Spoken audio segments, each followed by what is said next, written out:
Good morning, good afternoon, good evening, everyone. Welcome once again to ServiceNow Basics Session 2. Uh, so, today we'll be covering following topics: versioning, users, groups, roles, group administration, applications, and modules. So, in the previous session, a quick recap, we discussed about services being an act of doing something for somebody, uh, ensuring, maintaining the quality and on-time delivery, and how services are managed using service management and tools like ServiceNow. So, the key factors were quality and on-time delivery. So tools like ServiceNow do allow us to evaluate the quality of service, fill in gaps, and make services more efficient than before. Also, they help us track uh, the delivery timelines and see whether we met the commitments or not. Now, moving on to the basics session 2.0, we'll, we'll talk about versioning. First of all, so ServiceNow is a SaaS offering, as we discussed yesterday. It's hosted on cloud. Uh, the whole infrastructure from software to hardware networks, everything is owned by ServiceNow.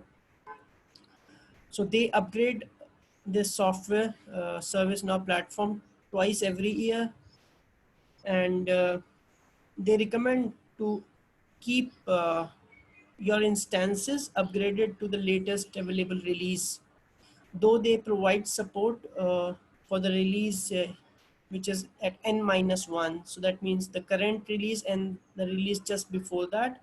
So they kind of support two releases at any given point in time.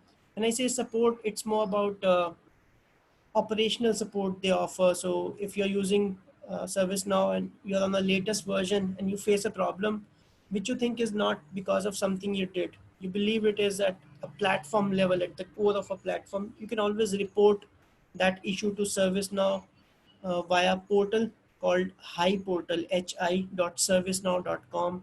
So when you procure a ServiceNow instance as a part of contract, they give you access to Hi Portal, which is your interface to reach out to them. You can drop them an email. Alternatively, you can call uh, on their toll-free numbers. But then, Hi Portal is more efficient way, because when you log into Hi, you can report a problem. You get a ticket number, a case number from there, using which you can track the progress on that case. So when you report such a case, the first thing ServiceNow does is they see which version you are running on. If you are running on the latest version, they're very they're more than happy to assist. If you are running on a version, just before that was released just before the latest one, so minus one, if you like, n minus one, they do support that as well. But if your version is older than that, then they're bit, their first advice is to upgrade your instance, because they believe any issues you are facing, maybe they're already fixed in the latest version. And also it's a problem for them to troubleshoot on older versions, because older versions mean older code base, and if they fix something there, they'll have to merge it on the latest versions which they are managing. So it's a big cycle for them. So the first recommendation is to always be on the latest version, and if not, then a version before that. They name their version these days based on the city names. It's just nomenclature. It has nothing technical behind it. So the latest version is Orlando. Okay, that's a version name for the latest release of ServiceNow. The version before that was New York. Uh, the one before that was Madrid. So M, N, O, and so on. So they started with Aspen, Berlin, Calgary, Dublin. So they've been following this nomenclature for some reason. It's just, I believe it's just a fancy name. There's no technical catch behind that. Before, the city names, they used to name their versions on the seasons. So winter 2010, fall 2010, summer 2010, and so on. Then they switch to city names. Once they hit the Z character, maybe they'll switch to something else, but it's just their own creative way of naming their ServiceNow releases. So as I said, ServiceNow, they do release two versions every year, and these are feature versions. So what that means is these are massive releases. They've got a lot of new features which they bring in on these versions. They also fix previous known issues in these releases. So we have two feature releases a year. That means you'll have to upgrade every 6 months if you really want to keep up with the pace and you want to be on the latest and the greatest version. In between two feature releases, there are patches which they bring up every quarter. So there's a quarterly patch cycle which they perform. Patches are generally around infrastructure, so putting in some security patches on the servers on which the ServiceNow instances are hosted, replacing some device, uh, scaling up infrastructure. So all that is done as a part of patchwork, which happens quarterly. Sometimes there are urgent fixes which they call hot fix, and that can come anytime. Of course, there's a lead time given to you to plan for it. Sometimes a customer can also request a hot fix if they think the problem they're facing is huge and has got a massive impact, financial impact, business impact, huge user base, and more than one customers are facing that problem. ServiceNow is happy to assist and provide a fix via hot fix. So you have hot fixes, you have patches, you have feature releases. Also, I should mention at this point, ServiceNow has got a paired data center architecture for resilience. We did discuss it, I believe, in session one, where uh, every data center has got a mirrored data center in a different region with a real-time replication. So if the primary data center uh, fails, the traffic automatically fails over to the secondary data center. So the portal, the ServiceNow platform is available uh, without any interruption. That's the reason of having that advanced high availability AHA in short architecture, which they call AHA for resilience. So they do do a exercise around AHA failovers also once a year, I believe. I'm not sure, but I think I've seen once a year, just to make sure those failover routes are working as expected. And if there's a need and time comes, the failover happens as expected without any problem. All right, so that was versioning. Users in ServiceNow, we saw you, know, you you get a user credential when you request for a demo instance. But to create more users in ServiceNow, there are a couple of options. You can create them manually. Let me share my instance, and we'll look at that. All right. Hope you can see it now. It's already open. So that's in the first tab is my developer portal, and at the bottom is my instance. I've clicked that in a new tab, so it's here. My credentials are already saved. So I'll press login, and this should take me to my home page. All right, I'll let this load. On the left hand side, let me first familiarize you a little bit with the UI, the basics of UI, and then we'll talk about users more. So this screen, if you let me pick up some tool so that I can highlight. Okay,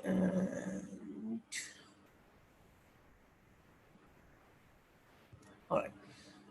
So this top part, this whole top thing is called banner. Okay, that is the banner. It is customizable. You can change the logo, you can change the colors and all that. But important to know is that this is a banner. This is called banner. Then you have a filter navigator here. Okay, this part is called filter navigator. It is written. This is a navigation panel, and this is your main screen area, if you like. Okay, so you've got a banner, you have got filter navigator, you have got navigation panel, and you have got the main workspace, if you like. I'll clear that. All right, so Filter navigator. On the left, as I said, this is navigation panel. Uh, I can collapse and expand menus here. So you have got self-service, you have got activity subscriptions, you have got benchmarks and other such things. If you expand underneath each menu, I've got sub-menus. So the top level menu items are called applications, and the ones underneath them are called modules. So this is application and these are the modules. Okay, it's important. It's a ServiceNow terminology for these menus. Uh, Application modules. Lately, I believe they've started calling them menu items and menus also. But still, in our conversation, most of the time, I've seen people using applications and modules because they make more sense somehow. Anyway, so you can expand and collapse. You can search for a specific item here because if you scroll down using this, it's a huge menu, lot of applications and modules underneath them. So if I'll have to search for something, say for example, I want to search for incident, just an example, it's automatically filtering that whole navigation panel to shortlist applications and menus which relates with that keyword incident. So incidents is a module under self-service, so it is there. You've got incidents under service desk, it's there, and so on. Incident is an application in itself with a couple of modules inside. So it kind of helps a lot when you have to go to a specific application or module. uh, you can mark any of your module as favorites by clicking in the star, and that means when you go to your favorites section, there's a favorite section, you'll see it as a shortcut here. So if you're using some modules quite a lot, it's recommended to make them you know favorites, and go to your favorites and open them and use them. History tab tells you about where you went uh, in past, in what was your browsing uh, history as such within the platform, not the browser's browse history, but the platform's history. So if I went from incidents to catalog and then from there to somewhere else, it's going to keep track of that. You can use it. I rarely use that. Mostly I use favorites and my main module. Okay. This area, you see, it displays a lot of things based on where you are in the platform, but by default it brought me to this dashboard or a home page. So you can select a different dashboard of your choice which will show us different information. So right now we are in system administration dashboard because I'm logged in as an admin. I see a lot of widgets or tiles, if you like, which are mostly around something which admins would be interested in, like diagnostics, integrations, and user administration, and so on. If I happen to be a support staff, not an admin, somebody who like a service desk agent, I would be more interested in having some other dashboard, maybe an ITL homepage which tells me about incidents and items or tasks in my queue and all those fancy graphs. So, and you can create your own dashboards as well. And we'll talk about them in upcoming sessions. But important part is to understand that you have dashboards which you can configure based on your choice of graphs and reports you want them on them, and there's some out of the box dashboards available.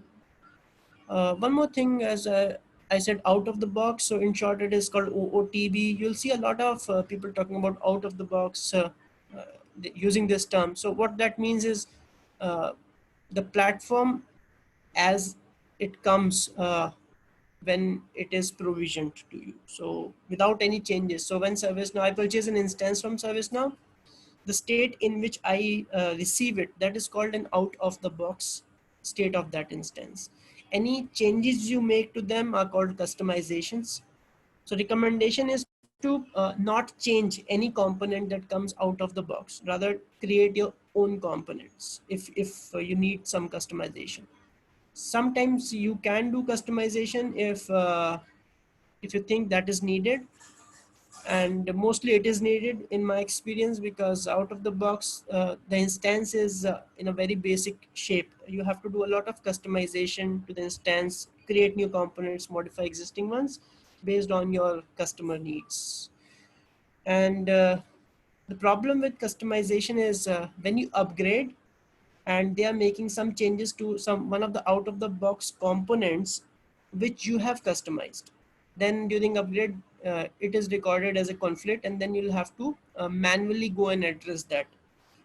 There are various actions you can take, like are you okay to retain the customization, or you want to override the latest version, or you want to merge the customization in the latest version, and so on.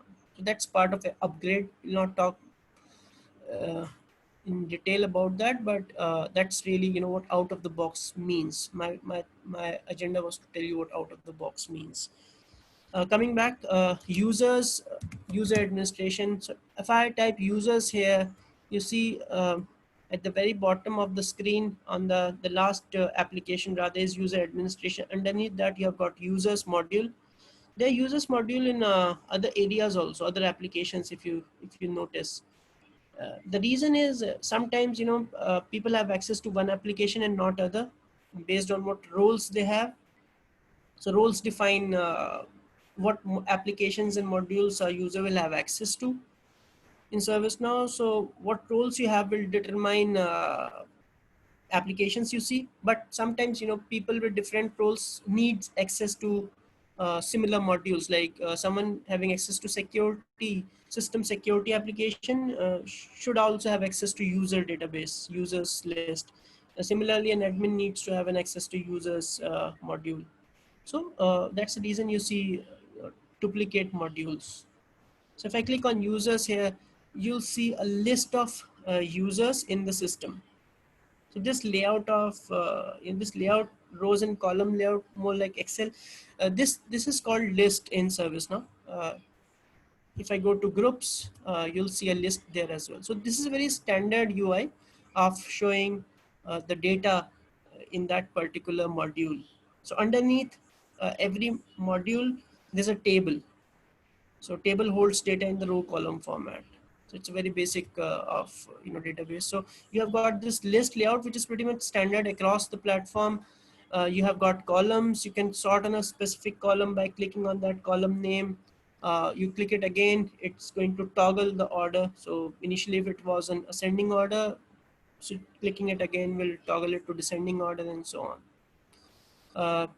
You can filter using this funnel icon. You can select the column on which you want to filter the list, and use an operator of your choice and give a value. So for example, I say I want to filter on names, and then I'll choose an operator. There are a lot of operators here which are self-explanatory, so I'll not go into them. But say for example, I want to use contains. So where name contains REI, and I run the query. So I get 6 records. So anybody who's got REI in their name anywhere have been filtered for me.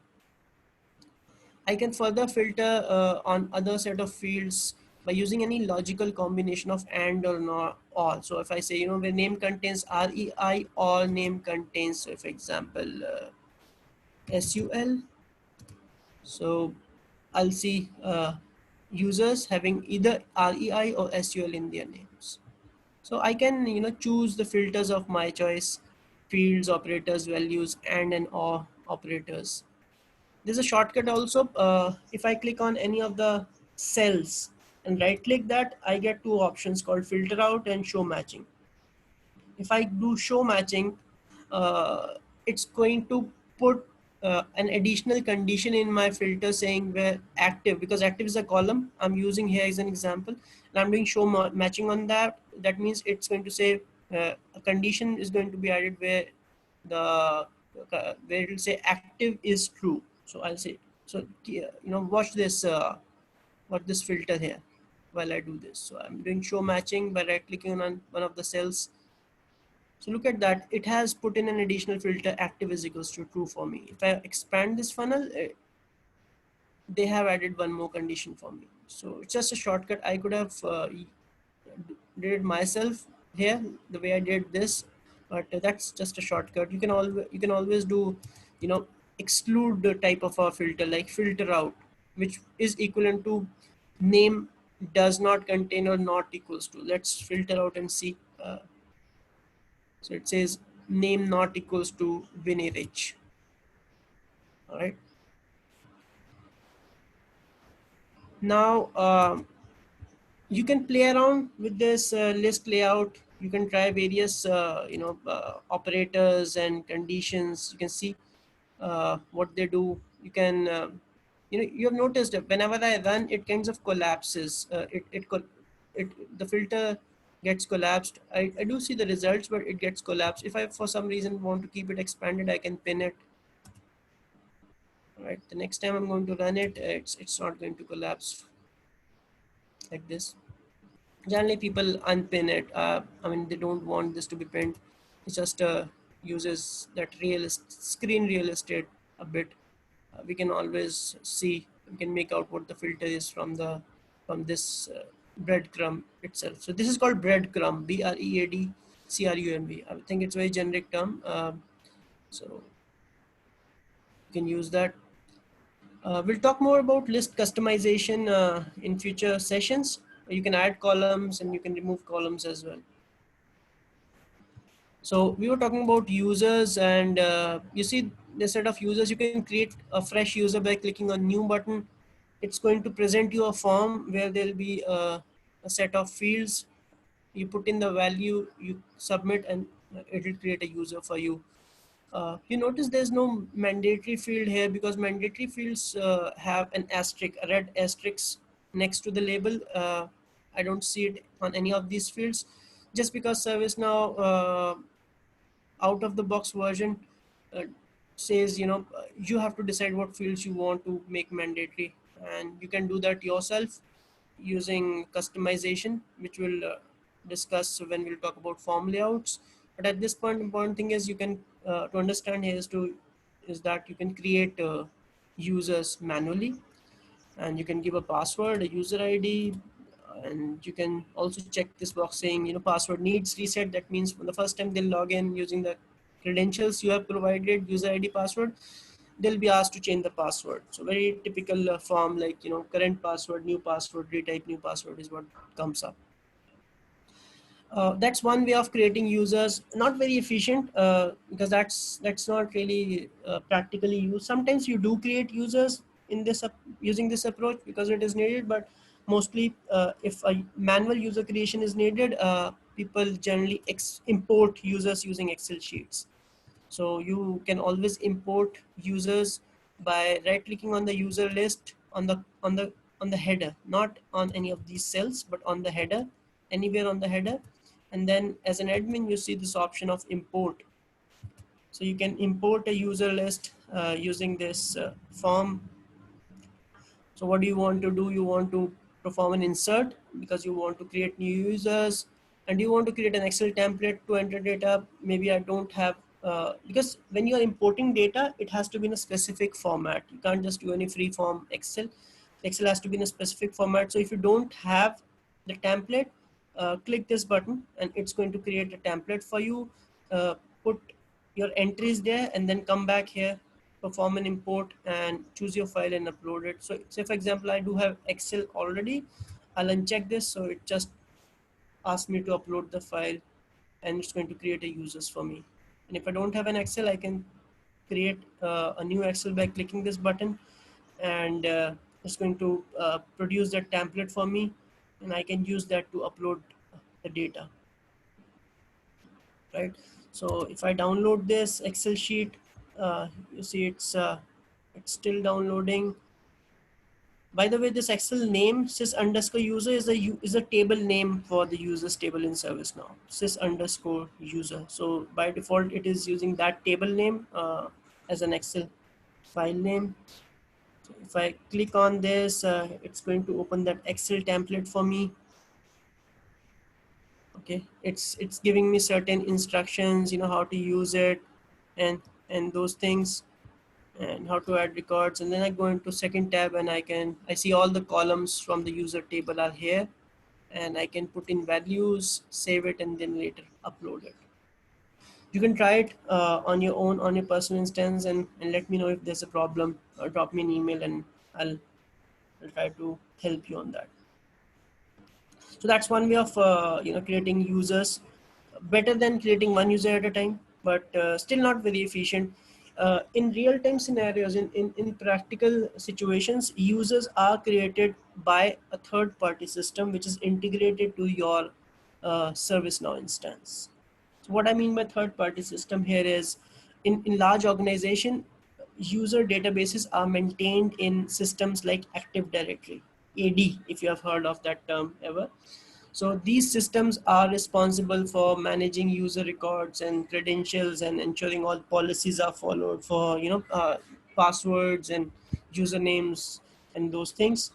And there are other cloud-based third-party systems which are called identity management tools like Okta, like One Login, and there are many other such identity management tools. And those tools are hosted on cloud. What they do is they integrate with the organization's Active Directory or other source of data. It could be an Excel file placed on a server in an organization, and that's updated by the HR team. And you schedule your one login or Okta system to pick up that file from that location every week, and create users inside them, or integrate with organizations Active Directory. So whenever a new user is created or modified, or existing user is modified, those system picks up those values, those records, and then in turn they contact ServiceNow using web services and update the user records here, or insert new user records. So those systems are also integrated with ServiceNow, and that helps in provisioning new users, modifications of users, and deactivation of users as those users are created, updated, or deactivated in the customer's user record management system, maybe AD or LDAP or something. So generally, that's what happens, an integration with third party, because organizations have got huge user base. So it's not 1, 2, or 10 or 20. We always talk about thousands of users. So managing that user database is a task in itself. ServiceNow is not about managing user database. So it has to have some integration with those tools, and leverage them for provisioning of users in ServiceNow. So that's provisioning, that is creation of users. Then similarly, authorization and and allowing users to log in. So authentication. So these two terms you'll see being used a lot: authentication and authorization. Authentication means whether the user is allowed to access the system, whether they are allowed to log in. They are authentic in that sense. So ServiceNow also authenticates a user based on credentials. And if you're using manually created users, those username and passwords are stored within ServiceNow database, and they are encrypted, they are stored safe, so you cannot you can just trust on them in that sense. If you're using integrations for authentication, so the systems I discussed, Active Directory or Okta or One Login, they also provide authentication. So you can authenticate via them as well, and that you again uses web services or integration. So integration is also a widely used term, which means when two systems interact with each other through web services or any other such interface. So there could be other interfaces or ways, if you like, for two systems to interact in real time, or maybe offline. But yeah, these systems do interact. So when you attempt to log into ServiceNow using credentials, it will go back to the third party asking about the credentials authenticity, and from there, based on the response, it's going to let you in, or give you an error. It can authenticate it on its own if those are manually created user within the system. So you can use different authentication mechanisms in ServiceNow: manual or single sign-on, or integration and LDAP authentication, and other such things. Uh, Authorization talks about once you're inside the system, what what kind of access you have, what applications and modules you see, what actions can you perform. So that's authorization. So once users in the system, authorization decides what access they'll have. In ServiceNow, authorization is controlled via roles. So roles, if I type roles here, under user administration, you'll see a lot of roles which are created by system out of the box. When you purchase it, admin is one of the role, and there's some description telling us what this role will let the person do. Another very common used role is ITIL role. So the person who can perform help desk technician tasks and ITIL tasks, and can open, update, close incidents, problems, and all those things. So don't worry about these terms: incident, problem, changes, config, etc. We are focusing on roles here. So role in general controls what a logged in user can do in the system. Can they create a record in a particular table? Can they delete a record from that table? Can they read from that? Can they update it? So all that is controlled via roles. In ServiceNow, rarely we give a role directly to a user. That's not a good practice, though you can do it. So if I go to users form, I'm again going to users module here, and from the list I'll open one of the existing users. So if we scroll down, once you create a user record, you start seeing these additional tabs at the bottom. These are called related lists in ServiceNow, related lists. So these lists have records which relates to the primary record, and these records are coming from a different system, different table, not different system, but from a different table. So roles is a table in ServiceNow, but on the user table I am still seeing this list, and it tells me what roles this user has. So at present we don't have any roles. I can always click on the edit button, and I'll get a form from where I'll see two list box next to each other, one on the left, other one on the right. I can filter in roles I want to grant to this user. I can type and search for a specific role, and I can use it. I can, if I think I've given this incorrectly, I can bring it back. I can select all of them using control or shift keys. Generally, you can bring all of them back. What if you think this is right, you can just press save. It's going to grant that user that role. You can put in additional filters the way we use the funnel icon on the list. You can also filter your data based on the columns of the table from which you are picking up these records.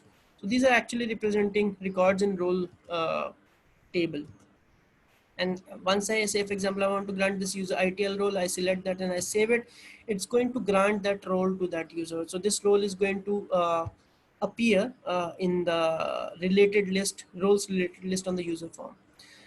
Also, if you notice, there's a lot of messages that has come up on my screen saying adding role CMDB read, adding role template read. What that means is these are child roles for ITIL role. So I granted just ITIL, and then system added the rest of the roles as well. And that's because this role has got a lot of child roles. If I open this role record, if I click on this ITIL, it's going to open that role record.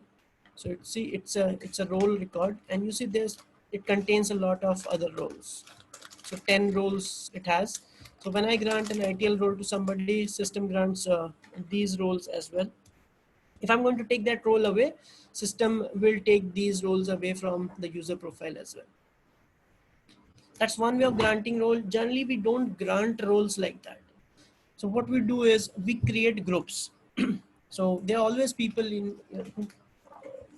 always work in teams, and team can have one or more than one members. That's not a problem, but what that means is a team represents a group of people who perform a given task. So all the service desk agents are part of one team.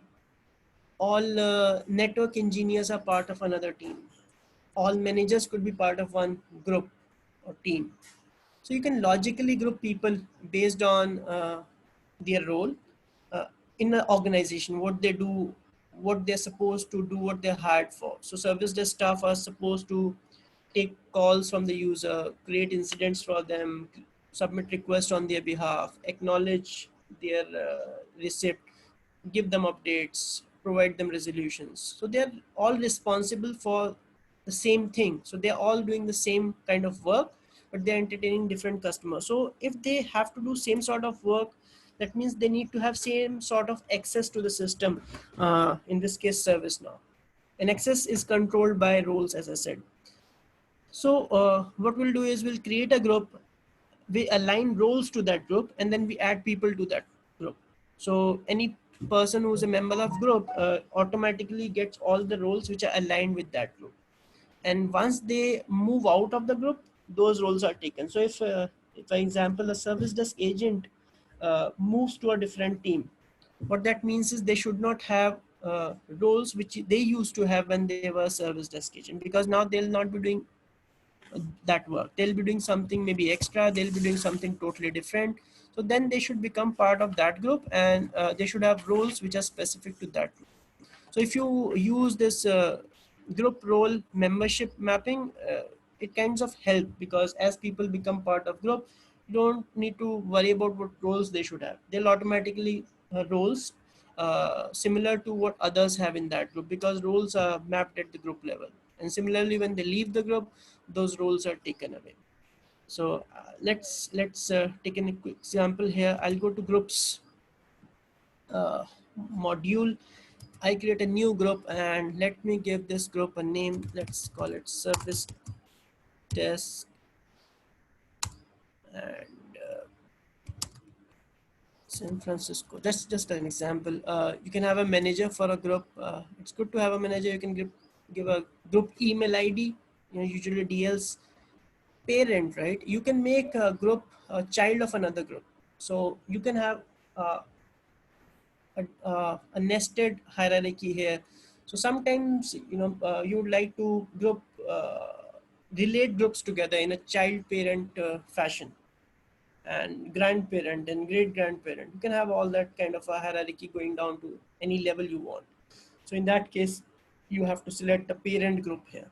I'm not going to choose that, and you can give a small description if you like. There are no fields, mandatory fields here if you notice, but ideally I think name should be mandatory, manager should be mandatory. But anyways, this is out of the box instance. So as I said, they leave it to you to customize it to match your customers needs. I'll press submit, and it's going to create a group for me. It brought me back to the list view. Let's search for my group. So I'm just typing service desk service. So it's going to automatically bring up the list, the records where the name starts with service. So it automatically places a filter for me. If you see, if I put an asterisk in the front, it's a shortcut to say contains, name contains service now. So now you see we have these two groups as well, where the name does contain service keyword, but doesn't start really. So if I remove asterisk, it kind of does a starts with filter. So you can play around and explore all these shortcuts on your own. If I open this record that has just been created, now similar to user record, you see a couple of tabs, related list at the bottom. What I'll do is I'll say, okay, service desk group. I'll map some roles to this group. So what I'm going to do is maybe all of them should have ITIL role. Maybe they should have a role called there's no service desk role as such. Okay, let me say service viewer example. So I want these two roles to be given to anybody who becomes member of this group. So at the top you see this message talking about the roles that have been added. Now you see these two roles here. Now if I want to add members to this group, I go to the groups tab, I click edit. New is going to show up a user form where you can create new users, but usually we add existing users. So I'll have the list of users here on the top, on the left hand side. So if I add two of them in my group, they'll be granted those roles. So you see a lot of messages at the top talking about adding role to this user, adding this role to this user. So there were two users, Able Tutor, and the other one was Abraham Lincoln. So both of them have been granted a lot of roles. I just close these messages, and you see these group. If I open these two user record, I can click on the name. I'm using the control key and the mouse click so that they open in a different tab, not in this one. Okay, so if I go and see this able tutor record, you see they have got some roles because they are now part of this group. On the groups tab, they're part of this group. So now you can see this user belongs to this group and it has these roles. Similarly, this member Abraham Lincoln is also part of this. He's part of two groups, so US President group and Service Desk SFO. So maybe they and you see they have more role than no, they have both a similar set of roles because I think US President group maybe they don't have any role or the similar role. So you see this group has got no role. So that means any person who's member of this group will not get any roles, but that's okay. Sometimes you create groups just for logically bringing people together, not to give them any sort of access. So they both have got 15 roles now. If I take away their group membership, okay, I'll edit the list one more time, and I'm going to remove, say for example, able tutor from here, and I save it. So it removed. You see, there's a lot of messaging removing this role from able tutor, removing this role from able tutor. That means they have taken away those roles from this user's profile. Able tutor. I'll refresh this form, and if I scroll down, you see there's no roles there anymore. He's not even a member of that group because we took it away from him. So that's advantage of using groups and mapping roles to that group and further mapping users to that group. That's a recommended approach. You can still go and grant roles individually to users, but then it becomes a task in itself to track who's got what role, and if they move to some other team or they've left the organization, you have to take away the roles manually. But if they're part of group and the manager is responsible for managing the group, they take away the user from that group, they take away the membership, all the rules are taken away as well. So we discussed roles, we discussed groups, we discussed users and group membership. Let's go back to the agenda. We discussed applications, we discussed modules. So I think we covered everything that we wanted to for today. But my recommendation again is go uh, request an instance from the developer portal if you have not done that already. It's important that you practice it at your own pace on your own. I'm giving you a foundation for grooming yourself on your own at your own pace. There are a lot of resources. I've shared links to docs. I've shared some interesting YouTube channels. You can always search YouTube for more ServiceNow videos. Just type in ServiceNow and the topic of your interest. Maybe user administration, ServiceNow space versioning, ServiceNow space user administration, ServiceNow space applications and modules. There'll be a lot of videos that you can go through and enhance your knowledge. I'm just trying to open that door for you so that you at least are not scared of something unpleasant or something very big coming through. So you know what is going to come because you have a glimpse of that. But exploring content on your own definitely adds a lot of value and gives you more confidence. So my suggestion is go lots of those ServiceNow videos, read documentation that is available. We'll meet next week. We'll talk about more topics. We'll cover more areas. But again, take your instance, request from developer instance, and practice. In a sense, just play around. Just see what all is there. Right click here, there, click on different options, and see what it does. It's not going to explode your instance anyways. Just a demo instance. So even if you delete something, don't worry. You can just revert your instance to the basic version. There's an option to do that.